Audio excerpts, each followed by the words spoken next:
For a lot of people, their ideal peaceful life is living off some backcountry road, well off the beaten path, far away from urban centers, enjoying nature, fresh air, and being able to do whatever they want to do on their property. However, living a life like this can sometimes have its challenges. You cannot just go out your house, go next door to see your neighbor if you need help, and if you need to call the police, sometimes they could take a long time to show up. And in today's story, the terror that this woman faced while waiting for the authorities to show up is absolutely terrifying. But before we get into that encounter, if you've had an encounter or know a story that you'd like to have shared here on the show, please email me at the link below. If you like today's story, gently slap that like button. If you haven't done so already, especially if you're a return viewer, hit that subscribe button. While you're at it, blast that notification bell with double op buck so you don't miss out on any future content. Now, let's get into today's encounter.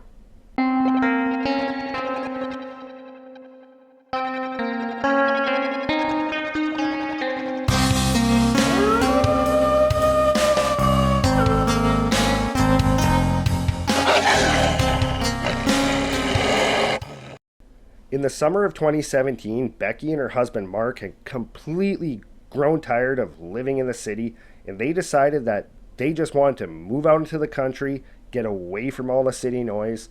So they listed their home in St. Cloud, Minnesota, and then they spent about a month going and viewing all these different properties in the surrounding area, but nothing really felt like home to them until they came across this one property. It was 80 acres. It was about an hour northeast of St. Cloud. And as soon as they pulled up to this property, they completely fell in love with it. There was a large house, 3 bedrooms, big wraparound porch, a massive 3-car garage, a large garden behind the garage that backed onto a small field and then bush. And as soon as they were on the property, they just knew that this had to be their new home. So they put an offer in, and then come September, they were packing up all their things in St. Claude, and they made the move out to their new home. Once they were moved in and had everything inside the house all settled and set up, it did not take very long at all for them to settle into their new routine. Every morning, Becky would get up, she would go for a run down the road with her 2 shepherd crosses. Every night when Mark got home, the two of them, they would sit on that big wraparound porch, they'd have coffee, and the two of them just felt very at ease in their new home. The next couple of months went really good. Up until December of that year, Mark ended up having to go away on a 1-week business trip. Now, Becky was used to Mark going away on these types of trips, but this time it was going to be her first time in this house by herself. Now, Becky was not overly concerned about that. She absolutely felt at peace and at home in their home, and she knew all the neighbors down the road. She had her dog, so she was not really too concerned. The only problem was that for this trip, Mark was going to be taking their only vehicle, which would leave Becky at home with no vehicle at all, with the exception just a small quad that they used to kind of putter around the property with.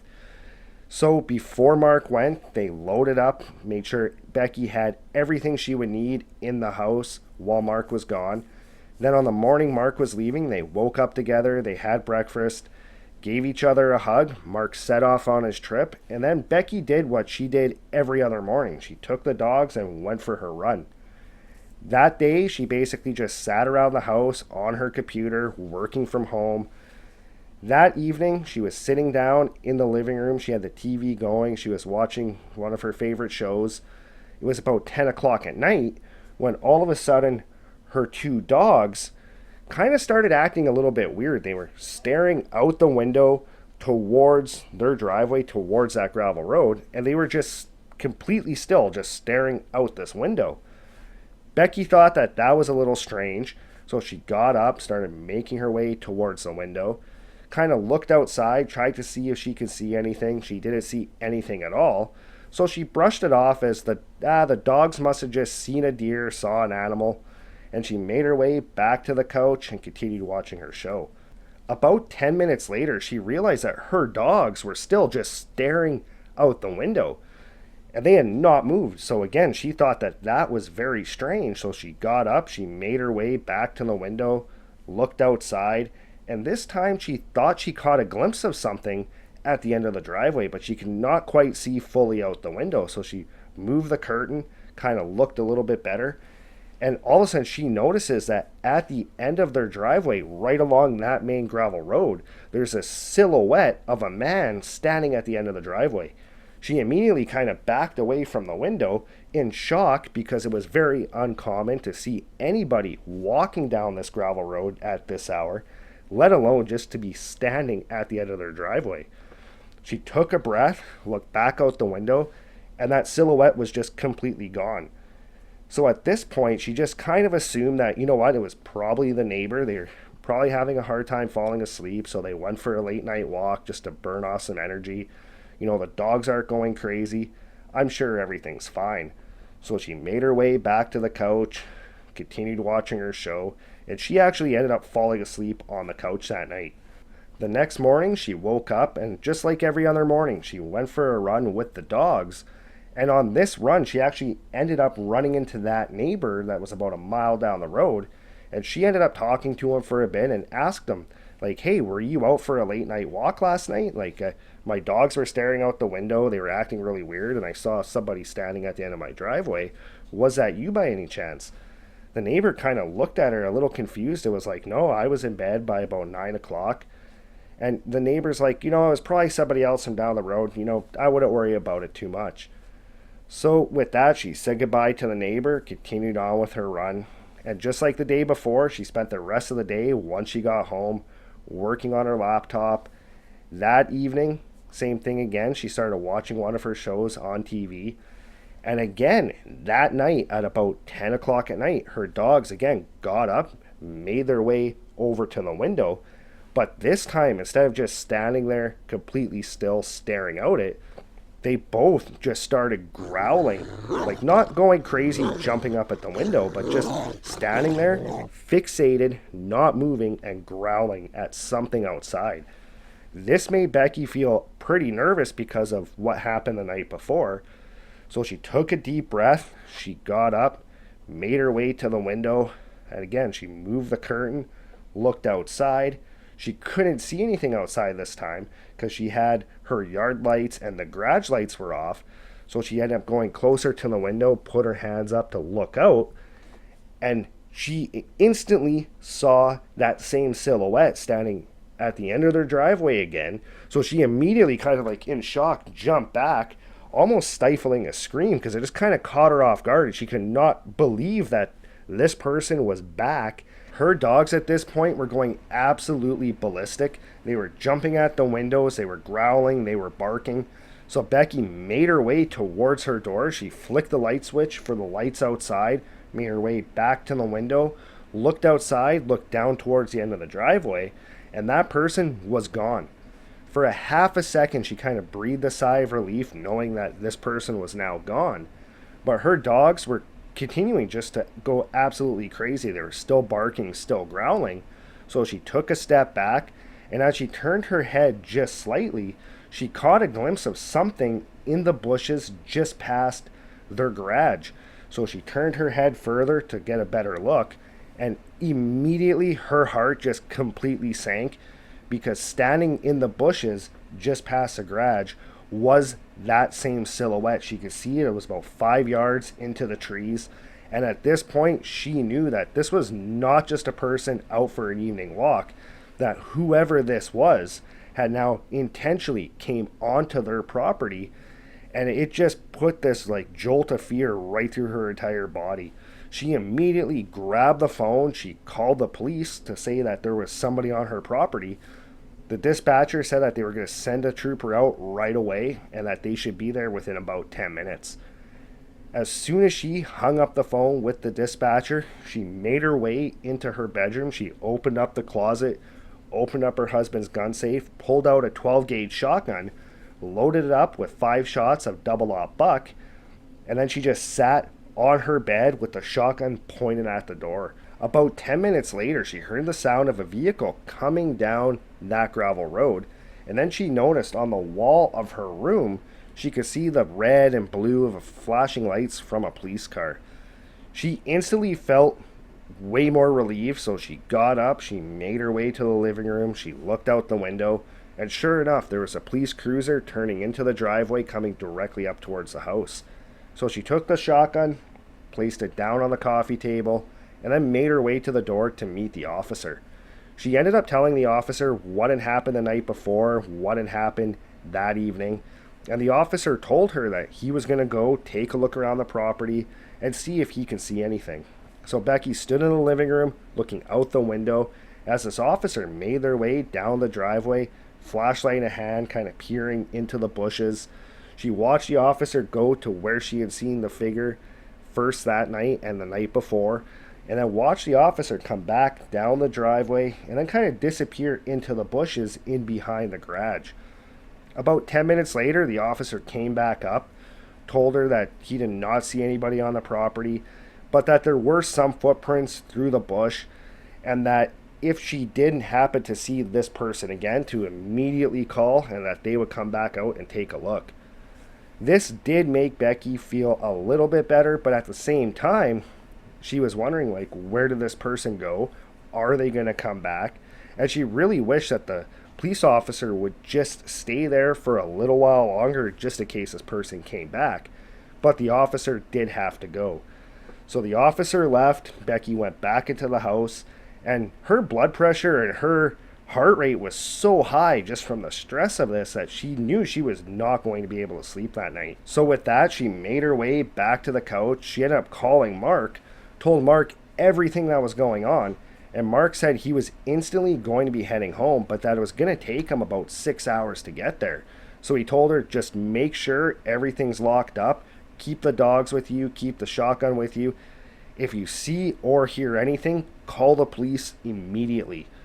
So with that, Becky just basically sat on the couch. She had the TV off, and she just kept looking out the window periodically.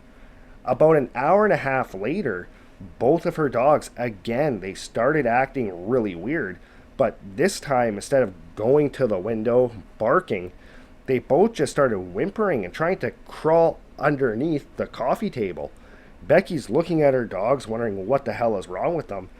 And she just immediately felt incredibly uneasy. She knew that the reason her dogs were acting like this had to mean that there was something dangerous that they were scared of. So she grabbed the shotgun, made her way to the window, looked outside, and almost immediately she just completely froze. Because again, she saw this silhouette. This time though, it was not at the end of the driveway or over behind the garage. It was a lot closer to the house this time. It was about 20 yards away from the house, hiding behind this large apple tree, kind of looking around the trunk of this tree.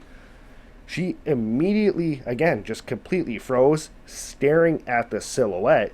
After staring for a few seconds, she reached into her pocket, she pulled out her phone, looked down to dial the number, and as soon as a call connected and she put the phone up to her ear, she looked out the window, and that silhouette was gone. So when the dispatcher answered the call, Becky was absolutely frantic. She was freaking out. She's looking out the window, trying to figure out where the silhouette went. She's not really making a whole lot of sense to the dispatcher. She's very frantic. The dispatcher tries to calm her down. Becky ends up being able to tell the dispatcher exactly what was going on. And they said that they were going to send an officer right away and they would be there in less than 10 minutes. And to stay on the phone with them until the officer arrived. So with that, she made her way back to her bedroom. She kept calling out to her dogs, but they would not get out from underneath that table. So now she's in her room, she's sitting on her bed, she has a shotgun pointed towards the door, she has the phone on her shoulder, pressed up against her ear, talking with the dispatcher. About 10 minutes later, just like the dispatcher had said, she could hear a vehicle coming down the gravel road. She could see the lights on her wall. So she got up, made her way to the living room, put the shotgun down on the table again, went to the door and met with the officer. It was actually the same officer that was there earlier, so she told him exactly what had happened, and the officer said he was going to look around the property again. So this time, she stood in the window, looking outside. She saw the officer go to the apple tree. She saw him disappear around the back of the house. And about 10 minutes later, he came back up to the front door and told her that, yeah, he did see footprints by the apple tree and that they disappeared into the bush behind the house.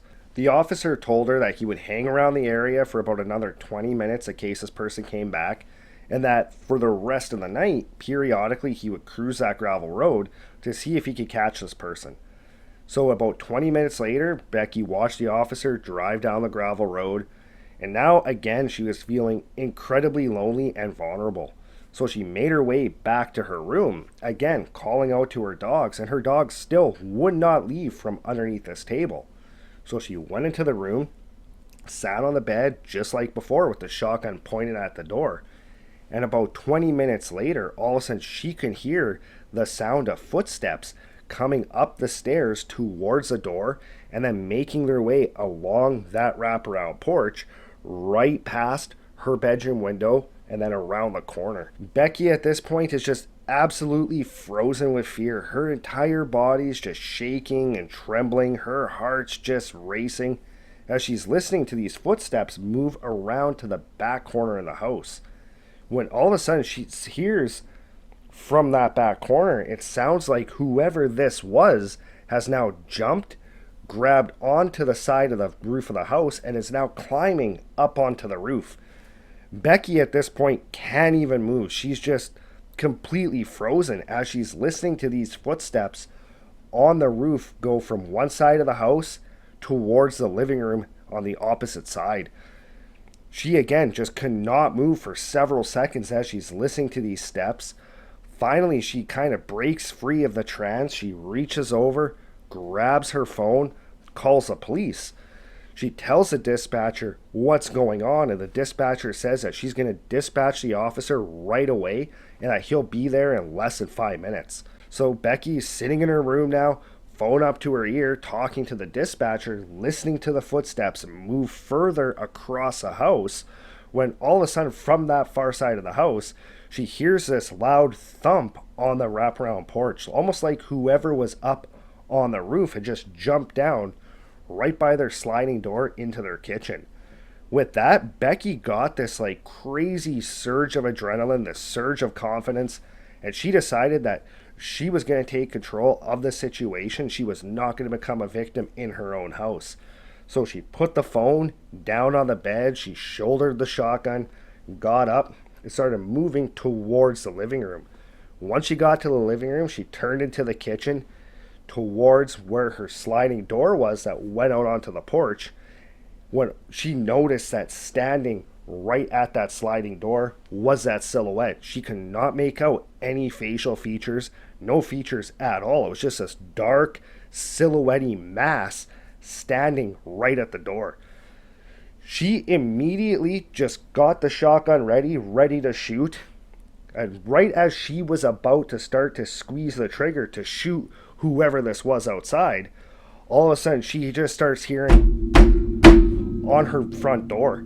She automatically assumed that this was the police officer. So with the shotgun pointed at this figure, she just yells out, "Back door!"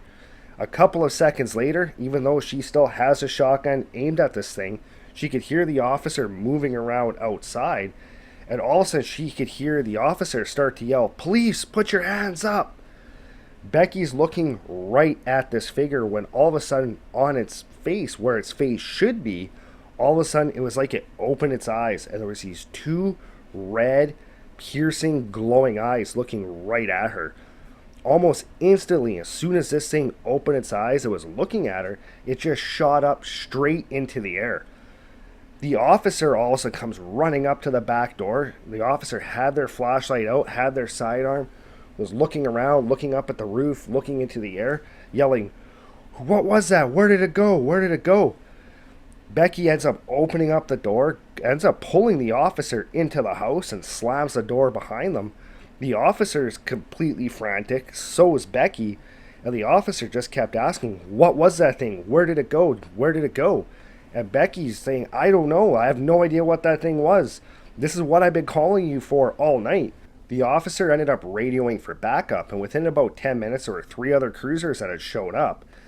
The other officers, they kind of combed through the entire property looking for any sign of this person or this thing.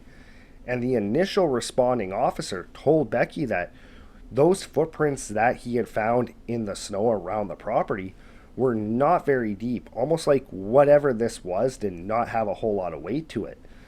The officers spent several hours looking through the entire property, and when Mark was driving down the gravel road coming home, all he saw was flashing red and blue lights, so he instantly thought that something bad happened to Becky, so he was incredibly relieved to find out that she was okay. Now, the officers did not find any sign of this thing or this person, and Becky and Mark ended up, for the next couple of months, they ended up living with Mark's parents back in St. Claude. They did eventually go back to the property. They still live there to this day, and they have not had any other run-ins with whatever this thing was. Well, that's it for today's encounter. I'd really like to know your thoughts on this. What do you think this was? Was it some type of demon, some type of entity? Was it something like Mothman? Please let me know in the comments what you think it was. Also, please, in the comments below, remember that these stories are submitted by real people, so even if you do not believe their accounts, please try to keep the comments respectful towards the people that submitted them. But as always, thanks for joining us. If you haven't done so, hit that subscribe button, and I'll see you next time.